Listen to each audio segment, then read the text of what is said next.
சிறந்தோங்க நல்லறம் சிறப்பு என்றார் இல்லறம் செய்தோங்க அடிமை வேண்டாம் என்றார் இல்லறத்தில் சிறந்தோங்க இல்லறம் சிறப்பு என்றார் இல்லறத்தில் சிறந்தோங்க அடிமை வேண்டாம் என்றார் குடிகார கணவனை பட்டினியில் திருத்த சொன்னார் குடிகார கணவனை பட்டினியில் திருத்த சொன்னார் சுதந்திர மனைவிக்கு மாண்பை வழங்கினார் மனு தர்ம சிறையிலே மடிந்தழும் பெண்களின் கண்ணீரை துடைத்த மேல யாரம்மா அவர் கழகம் செய்த வீரர் அம்பேத்கரம்மா அவர் கழகம் செய்த வீரர் அம்பேத்கரம்மா.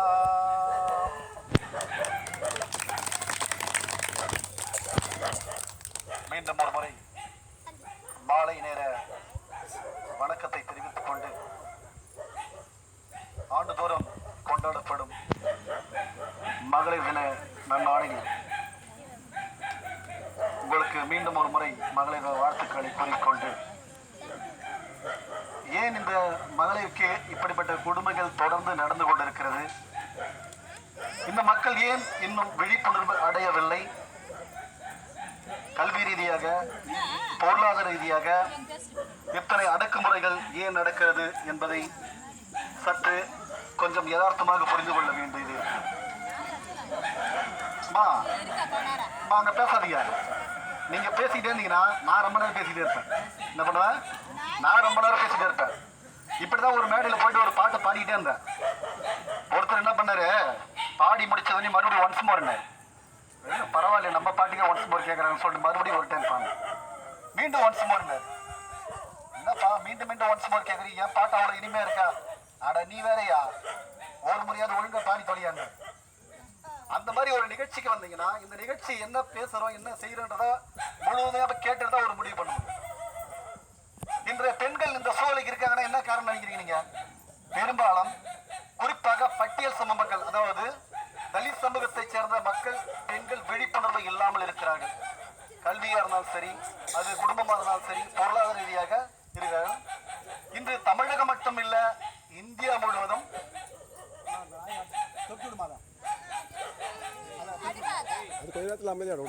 இந்தியா முழுவதும் தொடர்ந்து பெண்களுக்கான வன்கொடுமைகள் தொடர்ந்து நடக்கிறது. குறிப்பா இந்த குழந்தைகளுக்கு பாத்தீங்கன்னா 10 வயது 12 வயது 5 வயசு கணக்கு இல்லாம இன்னைக்கு தொடர்ந்து பாலியல் வன்கொடுமைகள் ஸ்கூல்ல இருக்கிற ஆசிரியராலையும் கிராமத்தில் இருக்கிற நண்பர்களாலையும் வயசான தாத்தாவால கூட இந்த மாதிரி கொடுமைகள் இன்னைக்கு பேப்பரை எடுத்தாவே படிக்க முடியல. பயங்கரமான தொடர்ந்து கொடுமைகள். கடந்த வாரம் கூட பேப்பர்ல நீங்க படிச்சிருப்பீங்க, ஒரு குழந்தை வந்து ஒரு 12-13 வயசு குழந்தை, சாரி கம்மி, ரொம்ப ஒரு 8-9 வயசு குழந்தை வச்சுங்களேன், ஒரு பாலியல் வன்கொடுமை அந்த குழந்தை ஆளாக்கப்பட்டிருக்குது. என்னடா காரணம்னு கேட்டா, அந்த குழந்தை வந்து அந்த நபர் மேல வந்து காரி துப்பிடுச்சான். என்ன காரணம் சொல்றா? காரி துப்பிடுச்சு, அதனால வந்து அந்த பையன் மேல மட்டும் தப்பு சொல்ல முடியாது, அந்த குழந்தை மேலேயும் தப்பு இருக்குன்னு சொல்லிட்டு இப்போ சமீபத்தில் இப்ப இருக்கிற ஒரு கலெக்டர் பேசுறாரு. தமிழகத்தோட நிலைமை எப்படி இருக்கு? ஒரு கலெக்டர் போய் ஒரு பெண்ணுக்கு எதிரான ஒரு கருத்தை சொல்ற நிலை எப்படி இருக்கு பாரு சொல். அப்போ பெண்களை எப்படிப்பட்ட கட்டமைப்பு இவங்க வச்சுக்காங்கன்னு முதல்ல நீங்க புரிஞ்சுக்கணும். இப்ப இங்க எவ்வளவு பேர் வந்திருக்கீங்க, நிறைய பேர் சீரியல் பார்க்க முடியாத வேதனையில் ரொம்ப பேர் வந்திருப்பாங்க. என்னடா சீரியல் நீங்க பார்க்க முடியாது, நீங்க தேவையில்லாத வேற மீட்டிங் வச்சிட்டாரு. அப்போ நீங்க முதல்ல சிந்திக்க கூடாத காரணமா எங்க இருக்குதுன்றது முதல்ல நீங்க புரிஞ்சுக்கினா மட்டும்தான். முதல்ல சன் டிவி நம்ம கிராமங்களுக்கு வந்தது. என்ன பண்ணலாம், முதல்ல ஒரு ஆய்வு பண்ணுவோம். கிராமங்களுக்கு போயிட்டு ஒரு ஆய்வு பண்றான். அந்த ஆய்வு பண்ணும்போது என்ன பண்றாங்கன்னா, கிராமங்கள் அங்கங்க 4 பொம்பளைங்க உட்காந்து பக்கத்தோட்டு கதை அக்கத்தோட்டு கதைலாம் பேசிக்கிறாங்க. அவன் இப்படி இவ அப்படி அங்க இப்படி. அப்ப பக்கத்தோட்டு அக்கத்தோட்டு கதையை பேசணும்னு யோசிக்கிறான். மக்கள் வந்து அவங்கள பத்தி சிந்திக்கல, பக்கத்தோட்டில் என்ன நடக்குது அக்கத்தோட்டில் நடக்குது மற்றவங்க கதையை பத்தி பேச ரொம்ப இன்ட்ரெஸ்டிங் ஆகுறாங்க. அப்ப நாம ஒரு கதை போடுவோம். நாம ஒரு சீரியல் என்ன பண்ணோம், மங்கைன்னு முதல்ல ஒரு சீரியல் என்ன பண்றோம் போடுறான். அன்னைக்கு ஆரம்பிச்ச சீரியல் முகம் இன்ன வரைக்கும் ஓடிட்டே தான் இருக்கு. என்ன பண்ணுது, ஓடிட்டே இருக்கு. ஒரு வீட்டுல பாத்தீங்கன்னா ரொம்ப டீப்பா சீரியல் பார்த்துட்டே உட்காந்துருந்தாங்க பெண்கள், அப்படியே ரொம்ப சோகமா பார்த்துட்டு ரொம்ப டீப்பா பாத்துக்கிறாங்க. திடீர்னு அந்த வீட்டுல பார்த்தா திருடம் பூந்துட்டான். திருடம் பூந்து என்ன பண்றான், உடனே பெண்கள் கண்டுபிடிச்சாங்க திருடன் நம்ம வீட்டுக்கு வந்துட்டான்னு சொல்லிட்டு உடனே அவனை என்ன பண்றாங்க, போலீஸுக்கு பிடிச்சு கொடுத்துட்றாங்க. போலீஸ் கேட்கற திருடனை வந்து எங்களாலேயே பிடிக்க முடியல, ரொம்ப கஷ்டப்பட்டு நீங்க எப்படிமா பிடிச்சிங்க, எங்க வீட்டுல பின்பக்கமா வந்திருக்கான். நீங்க என்ன பண்ணீங்க? நாங்க சீரியல் பார்த்துன்னு இருந்தோம். பின்பக்கத்துல இந்த சாப்பாடு அறைக்கு வந்து சாப்பாடுலாம் போட்டு சாப்பிட்டுக்கிறான். சரிங்க, எப்படி பிடிச்சிங்க? அதுக்கப்புறம் வந்து நகை பீரோலாம் திறந்து நகை பணத்தெல்லாம் எடுத்துட்டு இருக்கான். சரி, எப்படிமா பிடிச்சிங்க? கடைசியா நாங்க டிவி பார்த்துட்டே இருந்தோம்ல, அந்த டிவி வந்து தூக்கணும் பாரு, உடனே பிடிச்சிருந்தாங்க. அந்த அளவிற்கு பெண்களுடைய நிலைமை இன்னைக்கு என்ன பண்றாங்கன்னா, சீரியல்ல முழுக்க முழுக்க முகங்களா இருக்காங்க. அப்போ ஒரு பெண்களுக்கான விழிப்புணர்வு கொடுக்குற சீரியல் இன்னைக்கு ஓடிட்டு இருக்கா. 40 சீரியலுக்கு மேல ஓடுது. அதுல ஒரு 10 சீரியல் வந்து அடுத்த குடும்பத்தை கெடுக்கிறது எப்படி, இன்னும் ஒரு 10 சீரியல் வந்து அடுத்த பெண்ணுடைய கணவனை எப்படி சரி கரெக்ட் பண்ண முடியும், இன்னொரு 10 சீரியல் வந்து மாமியார் எப்படி போட்டு தரலாம், மருமை எப்படி போட்டலாம். இதை தவிர சீரியல்ல ஒழுக்கமான விஷயங்கள் ஏதாவது சொல்லி கொடுக்குறாங்களா? அப்ப பெண்களுக்கான விஷயங்களை உங்களை மூளை மழுங்கெடுக்கிற காரணம் யாருன்னு இந்த டிவி ஷோல இப்படியே முடிக்கிறான். அதை தாண்டி உங்களுக்கான கொடுமைகள் எங்க நடக்குது? ஏன் இந்த ஆணாதிக்க சிந்தனை, ஆண்கள் மட்டும் உயர்ந்தவர்கள் பெண்கள் அடிமையா இருக்கிற அந்த கட்டமைப்பு எங்க உருவாகுதுன்னு முதல்ல நீங்க புரிஞ்சுக்கணும். காலங்காலமாவே பெண்கள் படிக்க கூடாது. மனுதர்மம் என்ன சொல்றது? பெண்கள் வந்து இழிவானவர்கள், வேஸ்திகள் சொல்றான் மனுதர்மம் இல்ல. பார்ப்பன இந்து மத கோட்பாடு என்ன சொல்ற? பெண்கள் வந்து விபச்சாரிகள் சொல்றான். ஒழுக்கமற்றவர்கள், அவர்களோடு ஆண்களை அப்பாவா இருந்தாலும் அண்ணனா இருந்தாலும் தங்கையா தம்பியா இருந்தாலும் தங்க வைக்க கூடாது, அவர்கள் எப்போது ஒன்னாலும் அவர்களை கெடுத்து விடான்னு சொல்றான். இந்து மத கோட்பாடு பார்ப்பன எழுதி வச்ச கோட்பாடில் அந்த அளவுக்கு வலியுறுத்தி வச்சிருக்கான். அப்ப அந்த அடிப்படையில் தான் பெண்களை வந்து என்ன பண்றான், அன்னைக்கு வந்து ஒரு கட்டுக்கோப்பு, அவர்கள் படிக்க கூடாது, சிந்திக்க கூடாது, பெண் அடிமைத்தனத்தை தொடர்ந்து விதைக்கிறான். ஒரு சின்ன விஷயம் உங்களுக்கு சொல்ற மாதிரி, இன்னைக்கு வந்து நீங்க பெருமையா நினைக்கிற பல்வேறு விஷயங்கள் பெண்ணுக்கு அடிமையான விஷயங்கள் தான். அதுல குறிப்பிட்டு சொல்லலாம், பூவா இருக்கலாம், பொட்டு, தாலி, மெட்டி, செயின், இந்த மாதிரி இந்த கட்டமைப்பு எல்லாமே பெண்களை அழகாக காட்டுவது மாதிரி காட்டி உங்களை அடிமைப்படுத்துவதற்காக உருவாக்கப்படுறதா இதெல்லாம். இது எல்லாமே புனிதமோ கற்போ தீட்டுன்ற கண்டுபிடிக்கலாம் இது ஒன்றுமே கிடையாது. அதெல்லாம் துபார் உண்மை அதுதான். அப்போ ஒரு உதாரணம் சொல்றான். என்ன சொல்றான்னா, பெண்கள் ஏன்பா கால் செயின் அணிகிறாங்கன்னு ஒரு கேள்வி கேட்டா, ஒரு மாடு இருக்குன்னா மாடு ஒரு இடத்த கட்டி வச்சிருந்தீங்கன்னு வச்சுக்க, மாடுக்கு தலையில சலங்கை கிட்டு இருப்பான். அந்த மாடு வந்து அங்கேயே இருக்கா இல்ல வேற எங்க போயிடுச்சான்னு கண்டுபிடிக்காத சலங்கு ஜல்லு ஜல்லுன்னு சவுண்டு கேட்டுக்கிட்டே இருக்கும். அப்போ மாடு அங்கதான் இருக்கு. அப்போ பெண்களும் ஒழுக்கமற்றவர்கள் விபச்சாரிகள் வெளியே சுத்தி விடுவாள். அவர் வீட்டுல கல்யாணம் கண்டுபிடிக்கிறதுக்காக கால் செயின் ஒண்ணு கண்டுபிடிச்சான். என்ன பண்ணா ஆனா தெரியாது. இன்னைக்கு நம்ம ஆளுங்க பெருமையா போட்டுக்காக்க கால் செயின்னா நான் 15,000 வாங்க 20,000 வாங்க பெருசா வாங்க இந்த முத்து வாங்குவாங்க. ஆனா ஏன் அதெல்லாம் உருவாக்கப்பட்டது ஒரு கட்டமைப்புன்றது புரியுங்களா? அப்போ பெண்கள் கால் செயின் போட்டு வீட்டுல நடந்துட்டு இருந்தாங்க, சல்லு சல்ல வீட்டுல தான் இருக்கா, அப்ப வெளியே எங்க சொத்தல அப்படின்னு கண்டுபிடிக்க உருவாக்கப்பட்டதுதான் இந்த மாதிரி அடிமை சின்னம் எல்லாம் ஒண்ணுக்கு ஒரு காரணம். அதெல்லாம் சொன்னா ரொம்ப கேவலமா இருக்கு, ஆபாசமா இருக்கு, அது சொல்ல முடியாது பொதுவெளியில. நான் ஜென்ரலா உங்களுக்கு புரிஞ்சுக்க மட்டும் சொல்றேன். அப்போ இந்த மாதிரி கட்டமைப்புகள் உங்களை வந்து நீங்க மேக்கப் பண்ற விஷயங்களை யோசிக்கிறீங்களே தவிர நாம் எதை நோக்கி நகர்த்த வேண்டும். ஒரு வீட்டுல ஆணுங்கிறான் பொண்ணுங்கிறான், பொண்ணுக்கு மட்டும் என்ன பண்றான், ஒழுக்கு மாதிரி வீட்டை விட்டு வெளியே போகாத, பசங்க கிண்டல் பண்ணுவாங்க ஏதோ பண்ணுவாங்க. ஆனா ஆணுக்கு அந்த கட்டுப்பாடுகள் கிடையாது. பெண்களை ஒழுக்கமா இருக்குன்னு சொல்ற நீங்க ஆண்களை ஏன் ஒழுக்கமா இருக்கணும்னு சொல்லவில்லை. அந்த கேள்வி. இவன் ஆம்பளை எங்க ஒன்றும் சுத்திட்டு வருவான், பெண்ணு மட்டும் ஒழுங்கா இருக்கணும். இன்னைக்கும் கிராமங்கள்ல பெண்கள் பேசுறாங்க, அடி வயிற்றுல நெருப்பு கட்டிக்கிட்டு இருக்கேன், இந்த பொண்ணை எங்கேயாவது பிடிச்சி கொடுக்குறீங்க, இது என்ன பறவையை பிடிச்சி கொடுத்தலன்னு. அப்போ அந்த பெண்ணை மனிதராகவே சம ஈக்குவலான ஆணுக்கு நிகரான ஒரு மனிதராகவே படிக்க யோசிக்கல.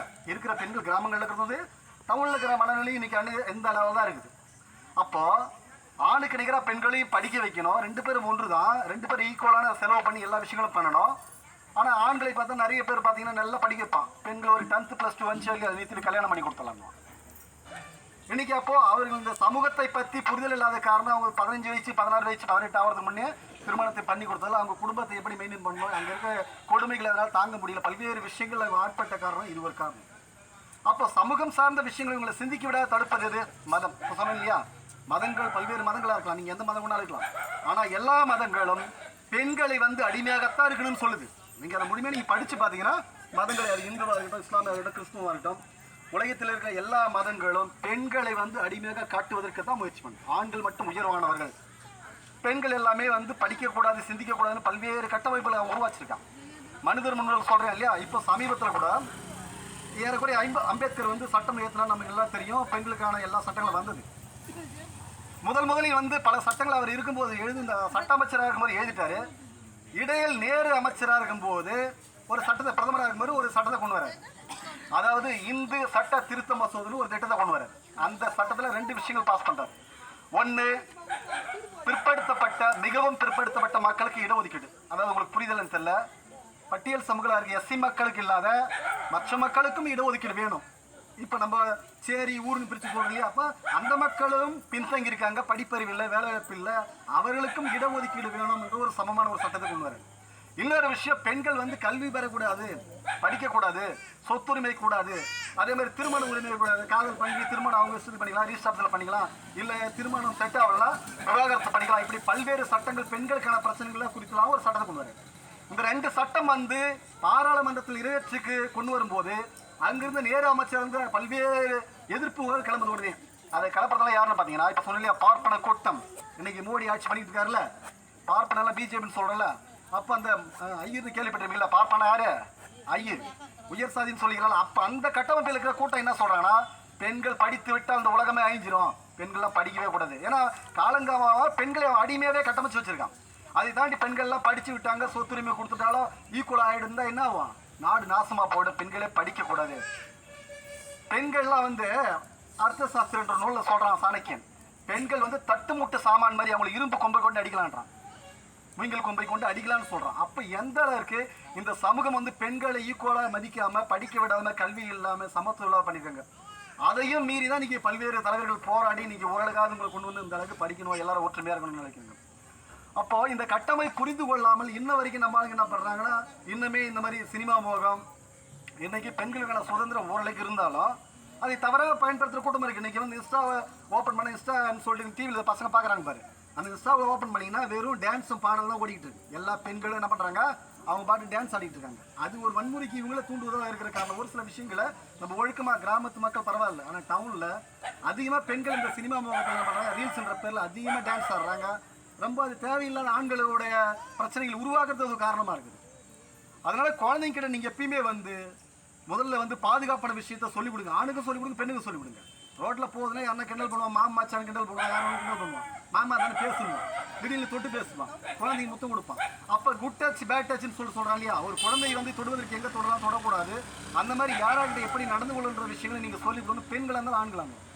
அப்போ இந்த சமூகத்தை மாற்றுவதற்கான ஒரு கருவியாக இருக்கிறது கல்வி மட்டும்தான். கல்வி முழுக்க முழுக்க கல்வி படிய, அதுக்கடுத்து பெண்கள்லாம் வந்து என்ன வீட்டோடு அடைஞ்சு விடுங்களா இல்லை. இப்போ நாங்கள் அரசியல் பண்ணுறோம், எங்களை வரை நீங்களும் விழிப்புணர்வு பெற்று மக்களுக்கு உண்டான விஷயங்கள் இங்கே இருக்கிற மக்களுக்கு நீங்கள் போதிக்கலாம். நீங்கள் நிறைய அரசியல் விஷயங்களை சொல்லலாம், சமூகம் சார்ந்து சொல்லலாம். இன்னைக்கு இருக்க அரசியல் சூழல் எப்படி போயிருக்குது, பெண்களுக்கு என்னென்ன திட்டங்கள் வருது, கவர்மெண்ட் பல்வேறு திட்டங்கள் கொண்டு வரான். ஆனால் அதை நடைமுறைப்படுத்துவதற்கு இடத்த பெண்கள் இல்லை. 1000 ரூபாய் கொடுத்தா போதும், எனக்கு போதும் மாசமான அந்த மனநிலைக்கு வந்துட்டான். ஆனால் இப்போ ஒரு தேன் கூட்டுக்கு போயிருக்குன்னு வச்சுங்களேன், அந்த இடத்துக்கு போனால் பெரிய லெவலில் நமக்கு தேன் கிடைக்கும். ஆனாலும் அங்கே போவதற்கு வழி விடாமல் வயிலே சக்கரை ராவை தூக்கி வச்சிருக்கான். எறும்பு மாதிரி போகிற நம்ம மக்கள் என்ன பண்ணுறான், அந்த சக்கரை மாட்டி சாப்பிட்டு அப்படியே வந்துருக்கான். அப்போ நமக்கு அதிகாரங்கள் எங்கள் குவிஞ்சு எடுக்கிற அரசியலில் தான் இருக்குது, அதை நோக்கி பெண்கள் பெருசாக வரல. அப்போ நீங்கள் இந்த மாதிரி விஷயங்களை, சினிமா மோகங்களை தூக்கி போட்டு கல்வி சம்பந்தமாக, அரசியல் சம்பந்தமாக, பொருளாதார ரீதியாக நீங்கள் வளரணும்னா ஆண்களுக்கு நிகராக நீங்கள் படித்து வேலை செய்யணும். உங்கள் சூழல் போட்டவங்க உங்கள் பிள்ளைங்களுக்கு அந்த மாதிரி சொல்லிக் கொடுத்து ஆணும் பெண்ணும் சமம், இதில் எந்த மாற்றம் இருக்கக்கூடாதுன்னு சொல்லிட்டு தான் இங்கே உலக அளவில் பல்வேறு அமைப்புகள் போராடிட்டு இருக்காங்க, பெண்களுக்கான அமைப்புகள். அந்த அடிப்படையில் தான் இந்த நிகழ்ச்சி வந்து தொடர்ந்து நூற்றுக்கணக்கான ஆண்டுகளாக உலக நாடு முழுவதற்கும் பெண்களுக்கான ஒரு நிகழ்ச்சியாக தொடர்ந்து மகளிர் தினம் சொல்லிட்டு கொண்டாடிருக்காங்க.